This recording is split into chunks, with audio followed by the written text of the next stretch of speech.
Buenas tardes, Dios los bendiga.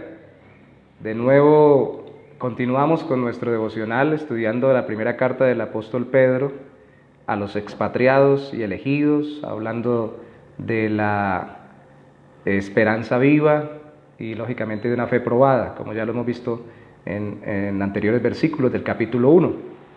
Leamos hoy desde el versículo 10 hasta el versículo 13. Dice: los profetas que profetizaron de la gracia destinada a vosotros, inquirieron y diligentemente indagaron acerca de esta salvación, escudriñando qué persona y qué tiempo indicaba el Espíritu de Cristo que estaba en ellos, el cual anunciaba de antemano los sufrimientos de Cristo y las glorias que vendrían tras ellos. A estos se les reveló que no para sí mismos, sino para nosotros administraban las cosas que ahora os son anunciadas, por los que os han predicado el Evangelio por el Espíritu Santo enviado del cielo, cosas en las cuales anhelan mirar los ángeles. Por tanto, ceñid los lomos de vuestro entendimiento, sed sobrios y esperad por completo la gracia que se os traerá cuando Jesucristo sea manifestado.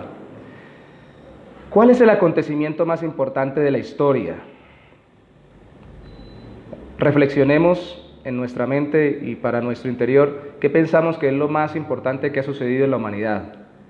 Recuerden que esto depende de nuestra respuesta individual de la forma como vemos el mundo. Si para nosotros es muy importante hoy en día, de acuerdo a nuestra forma de ver las cosas, la tecnología, pues los acontecimientos más importantes para nosotros girarían en torno, por ejemplo, al descubrimiento del Internet, o a la creación del Internet, o a la creación de la tecnología móvil.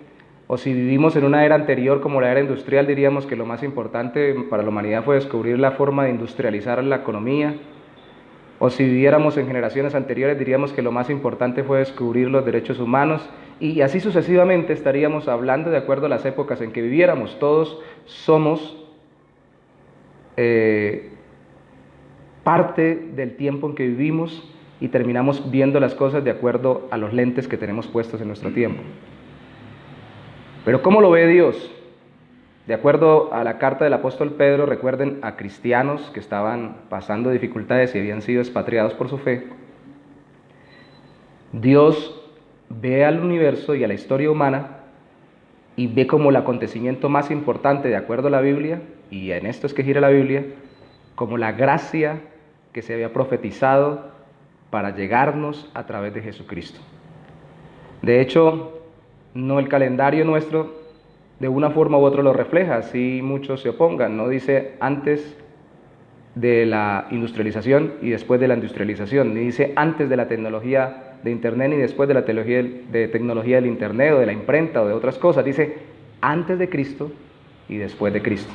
La venida de Cristo marca la humanidad porque a los ojos de Dios, de acuerdo a la palabra de Dios, eso es lo que fue anunciado en el Antiguo Testamento y lo que se ha cumplido en el Evangelio y lo que se explica en el Nuevo Testamento. Los profetas profetizaron esta gracia, fue una gracia profetizada, destinada a vosotros, le escribe Pedro a sus receptores y lógicamente a todos los que creemos en Cristo como Salvador. Esta gracia profetizada por ellos fue inquirida y diligentemente indagada por los profetas. Los profetas entendían lo básico del mensaje, pero no entendían todos los detalles. Pero por ello también diligentemente indagaban. Los profetas, aunque eran usados e inspirados por el Espíritu de Dios, el Espíritu de Cristo, le llama el versículo 11 que estaba en ellos, es decir, el Espíritu que anunciaba la venida de Cristo, ellos no entendían todos los detalles, entonces indagaban en lo mismo que profetizaban, que fue lo que quedó registrado en el Antiguo Testamento para nosotros.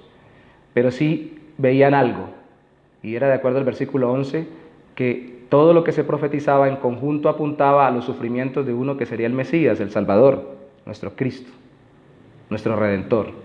Sus sufrimientos y luego las glorias que vendrían tras ellos. Y curiosamente, o más bien, determinado por Dios, es que el acontecimiento central fuera la vida, muerte, sufrimiento y padecimiento de su Hijo, fuera lo central de la humanidad.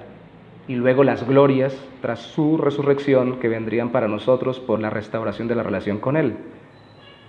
Eso es lo que atraía a ellos. Los profetas en el Antiguo Testamento no querían simplemente vaticinar cosas futuras, Ellos estaban queriendo ser parte del plan de Dios y queriendo mostrar cómo Dios tenía todo bajo control y cómo había un acontecimiento central y un personaje que ellos estuvieron indagando quién sería, que era Cristo, el que vendría para salvarnos y darnos vida eterna.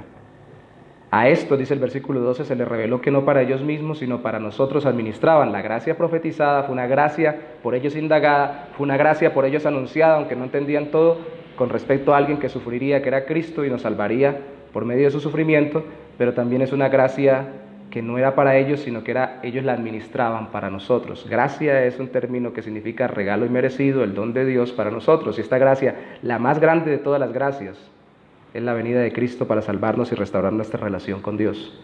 El autor de Juan, el autor del Evangelio de San Juan, en su primer capítulo dice que gracia sobre gracia, hablando de que Dios habló a través de Moisés y luego vino Cristo.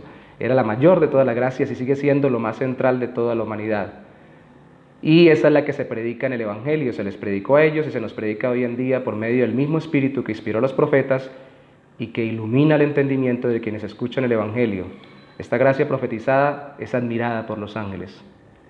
Hay cosas que a nosotros nos atraen mucho, pero a los ángeles les causa gran impresión esta gran obra de Dios a través de Jesucristo. Por eso ciñamos los lomos de nuestro entendimiento y seamos sobrios y esperemos por completo en esta gracia, hasta cuando Cristo sea manifestado y regrese. Pregunta antes de orar: ¿qué ciñe su entendimiento? ¿Cuál es su comprensión del mundo y de su vida? ¿Simplemente lo temporal o las cosas particulares que le acontecen? ¿O quisiera ver los acontecimientos y las vidas y la historia de la humanidad y su propia vida como bendecida por la gracia más grande, que es la venida de Cristo, para salvarnos en la eternidad?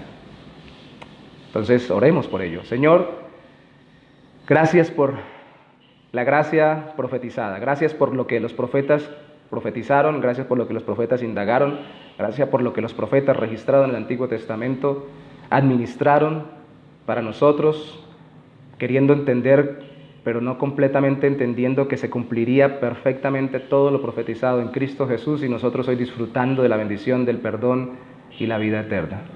Ayúdanos, Señor, a ver nuestra vida como tú la ves y a empezar a dar gracias por lo más grande que es por tu propio Hijo, nuestro Señor Jesucristo, que se ciñan los lomos de nuestro entendimiento, que quiere decir que nos volvamos sobrios comprendiendo que esto es lo más grande que podemos recibir y entonces tengamos verdaderamente esperanza en esta gracia hasta cuando Cristo sea manifestado. Ayúdanos hoy, te lo pedimos en el nombre mismo de tu Hijo Jesucristo. Amén. Dios los bendiga.